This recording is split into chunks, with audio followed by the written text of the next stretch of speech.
Одна бабушка, женщина. Она вот забрала меня, сестру. Сколько вам лет было? В 4 классе я была. Нас, я сейчас вспоминаю, смешно, нас выставили на показ еще так.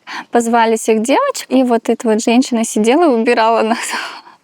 Оно как-то так грубо, сейчас я понимаю, что оно как-то грубо даже казалось.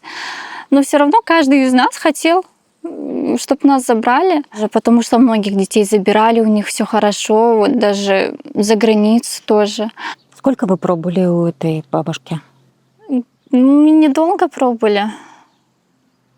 Около года. Меня заставляла кушать вот этот жир. Там прошлогодние, не знаю, печенье или конфеты. Прям заставляла. Ладно, если мы говорим, не хотим, все. Сестру ставила и на рис, и на горох, и на соль. Раздевала догола. И ставила на всю ночь. Сестра приходить начала в школу. Мы в школу ходили уже синяками. И учителя позвонили.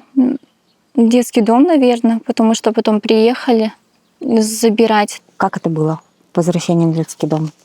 Ужасно было.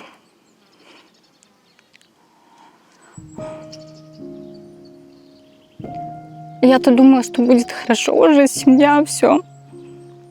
Но здесь между детьми, наверное, также было сложнее. Смеялись там, назад вернули, что-то такое.